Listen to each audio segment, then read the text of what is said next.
Hey guys, Tiffany here. I'm getting ready to travel again, do some filming for you guys. Um, and I was asked why I have not done something on what I do prior to travel. I said, I don't know, I haven't really thought about it. So these are the things that I do prior to cruising or traveling in general. In this case, it happens to be prior to a cruise. Before I do anything, cruise or travel, getting things in order, making sure checked in, printing any documents that needed to be printed, um, make sure that they are correct, going through anything that proves or records who you are, your name, address, anything like that, making sure that all that information is correct and matches any identification that you might need to prove who you are. Um, Making sure that all my necessities are packed. In my case, I have a lot of camera equipment, so I have a lot of different things besides just your normal luggage items that need to be packed. So making sure that all of that wonderful stuff is included in my carry-on. With that being said, I have a bag that is my specific travel bag, and my items, a lot of them actually stay in this bag. I don't I don't take them out. So whether I am on a road trip, whether I'm flying, whether I am cruising, this is my bag. Now you can get whatever you want, but because I've been asked, this is the bag that I actually take. Now, this is expanded right now. It actually goes down smaller for flight, so it can actually be a backpack. But I have chargers that stay in this particular place right here. They don't ever come out. They're my travel chargers. They stay in my travel bag. And then any of my computer, laptop, anything like that is going to go in here. There's a spot for that here. And then in front of that, any documentation that I need or think I may need is right here. The reason for that is because it zips at the top, or at least I zip it at the top. So all I have to do if I get somewhere and I need something is just unzip it or leave it unzipped if I'm going to have it right in front of me. And then anything that I need that's going to go with me, whether, you know, flying, cruise, whatever, your change of clothes. In my case, like I said, my camera equipment, anything like that is going to go in that smaller bag there. Um, that is, again, my bag, my choice, but that is what makes my life a little bit easier. So I don't have to worry about if my luggage is delayed for whatever reason. I have items that I need, and especially my most important things being medication or camera equipment or documentation that is going to be with me at all times. And it's easy to carry around because it is a backpack, which I have actually used. And then when I get my rolled luggage, it goes on top of that, and then I just roll it with me. But any of your printed documentation, if you have to fill it out, if you have to put your name on it, sometimes you do so, do all that ahead of time so that you don't have to worry about it. Um, Speaking of that, your documentation for like a cruise, sometimes you don't have to fill it out. On this one, I actually do have to fill it out. It's your luggage tag, and I've never had to fill out a luggage tag before, but apparently you have to put the guest name on it. Because I haven't cruised yet, I'm not showing you guys my actual cruise number. Not that I think it's interesting, but you have your guest documentation, and then you have um, this, and then above here it's going to say guest name, and just fill it out. A lot of times it's already filled out for you, and all this documentation I keep in one place. We'll go over that in just a minute. But with your luggage tag, you get, or at least I purchased these. They're really cheap. They're like $6, but they screw closed and unclosed, and it's not like a clasp, so it stays closed. But you can do just your regular luggage, have information, whatever you're going to want on here. Your cruise tag goes, not this one in particularly, but your cruise tag goes on here prior to. And then when you go to disembark, same thing. This is a disembarkation tag here. Same thing. It goes on your luggage. You leave this on your luggage. This just opens up and you slide it in, and it kind of like a Ziploc bag. It stays closed, waterproof, and everything. So that's something that you can purchase to make your life just a little bit easier. Stays on your suitcase, and you can use it um, whenever you choose.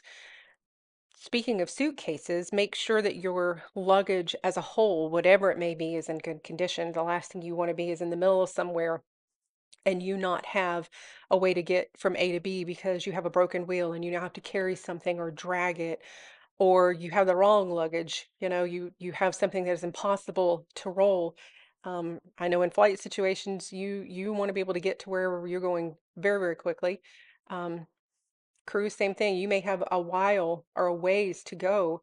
Um, so you just make it as easy as possible you can. Make sure that everything is in good condition so that you don't have to worry about or be caught in the middle of a situation that is going to make your life a little bit hectic. Um, and as far as packing goes, we all overpack. It's just one of those things that tend to happen. I don't care how good of a packer you are, but have your items laid out. In my situation, I actually have a bin that I actually keep my gear in, and then I have a bin that I actually keep my travel clothes in. If you've seen that Seinfeld episode of, my cruise clothes, that's kind of my situation. So I have certain travel gear that I don't wear anywhere else. I wear it when I'm cruising pretty much. It makes my life a little bit easier so I don't have to go through and actually find things. I go to this one location, depending on where I'm going to be going and depending on how many days I'm going to be going. It's like, boom, here we go. Makes it a little bit easier. If you don't have that situation, lay your clothes out so you can visually see what you have, whether you have your suitcase out a few days ahead of time and you're putting it in your suitcase. Give yourself enough time to change your mind because it's going to happen. And you may decide, I really don't need all this. I really only want this or this. Or you may decide, hey, I need a rain jacket, or hey, I need, a different pair of shoes because of this, that, or the other. Give yourself enough time to kind of breathe and take that in and not be so stressed, especially arriving wherever you're going to be and you go, oh, I wish I would have had this, or I really didn't need to bring that. Give yourself enough time to make that decision, hopefully ahead of time. It makes traveling a little bit easier. Um, and again, yes, you can purchase stuff on the ship. But we said this before, you're going to pay the conveniently forgot it price. So make sure that any items that you absolutely need are in your luggage. Any of your medication, any items, that you don't want to have to purchase on the ship, don't. I mean, that doesn't mean you pack everything. Oh, maybe you do, but giving yourself enough time to decide if it's, something that you definitely want to bring or change your mind is a good feeling. It enables you to just kind of take a deep breath prior to traveling. And as we discussed, there is a duty-free shop, at least on a cruise. If you're traveling elsewhere, it's probably not going to be as big of an issue, but there are ways to purchase things that you forgot. You just are going to pay that I conveniently forgot it price. So keep that in mind when you decide what you're going to bring. When speaking about documentation, as I said, I have something that I have had for over 10 years, probably, that I keep all of my documentation in. So flight, I print an extra paper copy because I have been flying when the system is down, but I had a paper copy and other people had a paper copy, and we were able to go about our business. So anything, if you're going to be parking at the port, that documentation, anything that you're going to be renting or paying for, just having that extra documentation, having it in one place, um, is something that I would definitely recommend. It just makes it so much easier when life is chaotic around you, something happens and you have to reach for something very, very quickly. Like I said, in the front of my bag, I have this particular piece right here. My passport card is in here. If I fly, my identification is in here. Everything is here. So if someone asks for something, all I do is I reach in, if I don't already have it in my hand, and I grab it. And I don't have to get sidetracked by, oh my gosh, where is it? I thought I had it in this bag. And it's so easy to do just because there's so much going on around us at any given time. So I would definitely recommend a spot, wherever that is, and a place to keep it safely for sure. When traveling, you definitely want to be aware of your surroundings, and that's when chaos can, you know, sink in. So making sure that you don't get so easily distracted by the things that are going on around you. And one of the ways that I find to try to help myself with that is to be as organized as I possibly can. Things are going to happen, but if you at least try to have everything in one spot and know that in this bag, this is what goes here, and everything else goes in this other bag, you kind of know mentally, hopefully, where everything is going to be. And hopefully that helps you a little bit more peace of mind and travel a little easier. Hopefully, some of this information has helped you. If you have any questions, you guys know just to reach out and ask. I do my best to try to give you the information that you're looking for. Just travel safe, have a good time, travel more, adventure more, and until the next adventure, we'll see you next time.